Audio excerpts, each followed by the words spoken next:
নমস্কার, কেমন আছেন সবাই? বসুন্ধরা ব্লগের নতুন একটি ভিডিওতে আপনাদের সকলকে স্বাগত জানাই। আশা করি সকলে খুব ভালো আছেন। আজ শনিবার আর এখন বাজে সকাল ৮টা। আর মায়ের একটু কোমরের বা হাঁটুর প্রবলেম হওয়ার জন্য যেহেতু বাড়িতে অনেকগুলো গ্যাস সিলিন্ডার রয়েছে, সেই জন্য এই নিচে একটু প্লেস করে দেওয়া হয়েছে ছোট একটি গ্যাস সিলিন্ডার দিয়ে। সেই জন্য মেয়েরও ভারী আনন্দ লাগছে এখানে রান্না করবে বলে। দেখুন, ফাঁকা কড়াই আর খুন্তি নিয়ে একটু নাড়ানাড়ি করছে। সেই জন্য মেয়েকে একটু বসার সিট দিলাম, সেটা তার ভারী অপছন্দের হয়ে গেল। সে সেটাকে সরিয়ে দিয়ে আবার দাঁড়িয়ে পড়লো। এই দেখুন, যে মনের আনন্দে একেবারে কড়াই খুন্তি নাড়ানাড়ি করছে। এদিকে আমি ছাদে কিছু জিনিসপত্র মেলার জন্য এসেছিলাম, তখনই এই পাতাগুলোকে নিয়ে এসেছি। তো এগুলো হচ্ছে নিম পাতা। নিম পাতাগুলোকে আমি হালকা একটু শুকনো করে নেব। হালকা মানে ভালো মতোই একটু শুকনো করব, কারণ এই নিম পাতা নাকি পুড়িয়ে যে ধোঁয়াটা হবে সেটা দিলে নাকি মশা মাছির অতটা উপদ্রব থাকে না। তো বাড়িতে সন্ধ্যের সময়টা প্রচণ্ড পরিমাণে মশা হয়, মশার ধূপ দিয়েও আটকানো যায় না। তো ছাদে সমস্ত কিছু মেলামেলি করে দিয়ে এসে রান্নাবান্না চাপিয়ে দিয়েছি। আজকে হবে এই শাকের চচ্চড়ি একটু বড়ি দিয়ে। আর ভাইয়ের জন্য রয়েছে মাছ ভাজা। সমস্ত মাছগুলোকে আমি ভেজে নিয়েছি, দিয়ে মাকে দিয়ে দিয়েছি, মা ওটা টক করবে। আর মেয়ের জন্য আমি এই তরকারিটা করে নিয়েছি, গাজর আলু পেঁপে দিয়ে মাছ দিয়ে একটা ঝোল। আর এদিকটাতে রয়েছে কাঁচকলা। কাঁচকলাগুলো কাটা রয়েছে, এগুলোকে ভাজা হবে। তো ছাদ থেকে আরেকবার ঘুরে আসি, মা এদিকটাতে রান্না করছে। তো ছাদে এলাম, যখন এলাম ভাবলাম যে কিছু ফুচকা কেনা ছিল, ওইগুলোকে একটু রোদে দিয়ে দিই। তো যখন ভাজবো খুব ভালোভাবে ভাজা হবে, একটু রোদ দিয়ে দিলে খুব সুন্দর ভাজা হয় ওগুলো। আর এই দেখুন, ১-২ ঘন্টা রোদেই সুন্দরভাবে পাতাগুলো একেবারে বেশ একটু শুকনো শুকনো হয়ে গেছে। আর কিছুক্ষণ রেখে দিলে একেবারে ধুঁয়ো দেওয়ার মতো মচমচে হয়ে যাবে। আর এদিকটাতে দেখুন রোদ হচ্ছে, কিন্তু মেয়েটা ফুচকার লোভ ছাড়তে পারছে না। ও ভাবছে এভাবে কাঁচাই খাওয়া যায়, সেই জন্য নিয়ে নিয়েছে। আর ওকে খাওয়াতে চলে এসেছি আমাদের ওপরের একটা রুমে। এই রুমটাতে খুব সুন্দর আলো বাতাস খেলে, সেই জন্য এখানটাতে খাওয়াতে এসেছি। এখানে দরজাটা খুলে দিলে হয়তো আরও আলো বাতাস হবে, কিন্তু তখন দরজা খুলে দিলে বিপদ একটাই, মেয়ে আবার ছুটে পালাবে। তো এই দেখুন, মেয়েকে খাওয়ার জন্য কত রকমের জিনিসপত্র নিয়েও এসেছি। আর মেয়ের জন্য একটু উচ্ছেও নিয়ে নিয়েছি। উচ্ছেটা আপনাদের দেখানো হয়নি, উচ্ছের চাকা একটা নিয়ে নিয়েছি। এ দেখুন, কত জিনিসপত্র ঢেলে ফেলেছে খেলার জন্য। যত বাড়তি বাড়তি জিনিসপত্র তাও হয় না, আমাদের যা মেকআপের জিনিস বা দরকারি জিনিসপত্র থাকে ওগুলো ওর চাই, ওগুলো দিয়ে দিলে বেশ ভালো। এই রুমটাতে ভাই ওর স্যার এলে এখানে পড়তে বসে। এই দেখুন, বিকেল হয়েছে, তারপরে বলল আমি বিস্কিট খাবো। তো বিস্কিট খাবে বলে দোকানে নিয়ে গেলাম। দোকানে মোটামুটি এই বিস্কিটটাও নিয়ে নিয়েছে।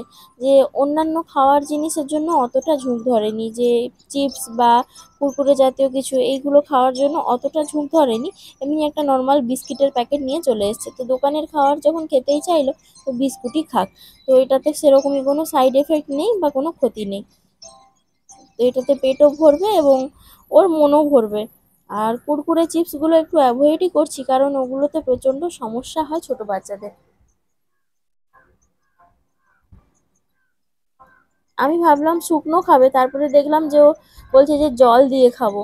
তো ওকে জল দিয়ে দিতে ও জল দিয়ে সুন্দরভাবে খেয়ে নিচ্ছে।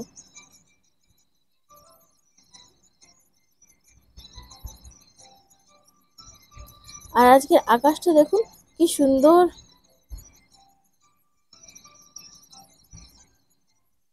এখন বাজে সন্ধে 7:30। আর রান্না বান্না চাপিয়ে দিয়েছি। সন্ধ্যেতে হবে আজকে একটু কুঁদরি দিয়ে আলু দিয়ে সর্ষে বাটা দিয়ে একটা সুন্দর নর্মাল তরকারি, আর একটু মাছের ঝাল হবে, মানে কারি মতো আর কি। তো সর্ষে দিয়ে এই কুঁদরি তরকারিটা আমার বাপি খুবই পছন্দ করে। আর এই দেখুন, খুন্তিটা একটু অন্যরকম নাড়া হচ্ছে বলে মনে হচ্ছে না, মানে এটা আমার মেয়ে এসে কেরামতি দেখাচ্ছে, সেই জন্য খুন্তিটা এরকম নাড়া হচ্ছে।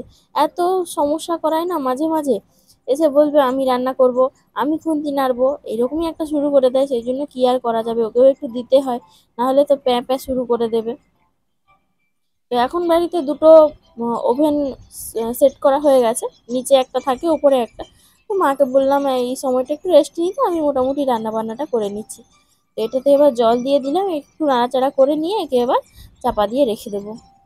আমরা এমনিতেই তরকারিতে একটু কম হলুদ খাই, সেই জন্য দেখুন তরকারিটা একটু সাদা সাদা মতো।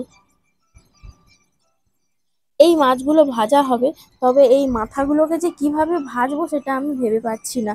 মাথাগুলো ভাজতে বেশ একটু সমস্যাই হবে। তো আমি এই কিছু মাছ নিয়েছিলাম, তারপরে মা বললো যে কোনো মাছই রাখার দরকার নেই, কারণ কালকে যেহেতু পূর্ণিমা, তো সমস্ত মাছ শেষ করে ফেলতে হবে।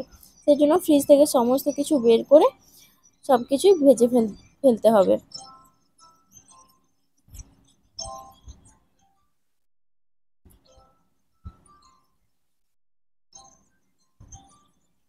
মাছগুলোতে আমি সুন্দরভাবে নুন হলুদ আগের থেকেই মাখিয়ে রেখেছিলাম, বাড়তি মাছগুলোতে এবার একটু নুন হলুদ মাখিয়ে নেব। মাখিয়ে নিলে ব্যাস মোটামুটিভাবে আমার নুন হলুদ মাখানোর কাজটা হয়ে যাবে। এরপরে এগুলোকে এবার তরকারিটা হয়ে গেলে এগুলো ভেজে রান্নাটা চাপাবো। এতগুলো মাছ ভেজে উঠে মানে রান্না বান্না করতে করতে আমার 9টা 9:30 বেজে যাবে। সন্ধ্যের সময়টা এমন সময় সন্ধ্যা হয়, মানে 7টা 7:30টার পরে অন্ধকার নেমে আসে খুব ভালোভাবে, আর তারপরেই রান্না বান্নার কাজটা করা হয়। তো সেই দিক থেকে সন্ধ্যের দিকে একটা তরকারি বা শুটশাট কিছু একটা রান্না করে নিলেই ঝটপট হয়ে যায়। না হলে এতগুলো মাছ ভেজে আবার রান্না বান্না করা, আবার একটা তরকারি, সমস্ত কিছু মিলিয়ে বেশ একটু দেরিই হয়ে যায়। ওটাকে একটু চেঞ্জ করে দিলাম, কারণ এই সাইডটাতে একটু মাছ ভেজে নেবো এবার। এই যে দেখুন, সর্ষেটা আমি বেটে নিয়েছি, এরই মধ্যে সর্ষেটাকে এবার দিয়ে দেব। সর্ষে দেওয়ার পরে মিনিট 2 মতো ফোটাবো, তারপরে তরকারিটাকে নামিয়ে নেব।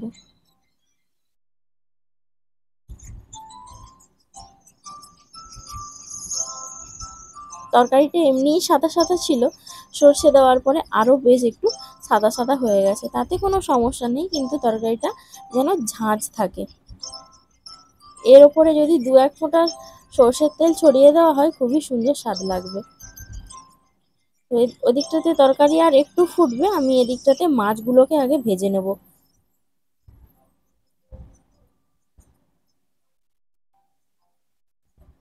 মাছটা ভাজতে আমি বরাবরই একটু ভয় পাই। যখন আমরা ভাড়া বাড়িতে থাকতাম, ওই জায়গাটাতে মাছ ভেজে দিত ওর পাপা। আর এমনিতে যখন এখানটাতেও মা মোটামুটি ভেজে নেয়। এবার আজকে ভাবছি যে আমি নিজেই ভেজে নেব, কারণ সেরকমই ফাটার মাছ এগুলো নয়।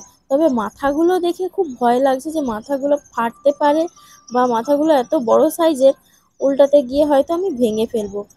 তাও একটা ভয় থেকে যায়, কি বলুন তো, যেহেতু ফ্রিজে থাকে মাছগুলো, মাছগুলোর মধ্যে তো বরফ জমে থাকে, ডিপ ফ্রিজে যেহেতু থাকে বরফ জমে থাকে, তো তাই বরফ যদি কোনোভাবে থেকে থাকে, এমনিতে গরম জল দিয়ে খুব ভালোভাবে দিয়েছি, যদি ডিপ ফ্রিজে থাকার কারণে বরফ টরফ জমে থাকে তাহলে সেগুলো ফাটার চান্স থাকে। এই দেখুন, মুড়োটা দিতেই ফটফট ফটফট করে ধোঁয়াও উঠছে এবং শব্দও হচ্ছে বেশ। আমি এই আরেকটা মুড়ো দিয়ে দৌড়ে পালাবো মায়ের কাছে, মাকে বলবো যেন এসে এই মুড়োগুলোকে ভেজে দেয়।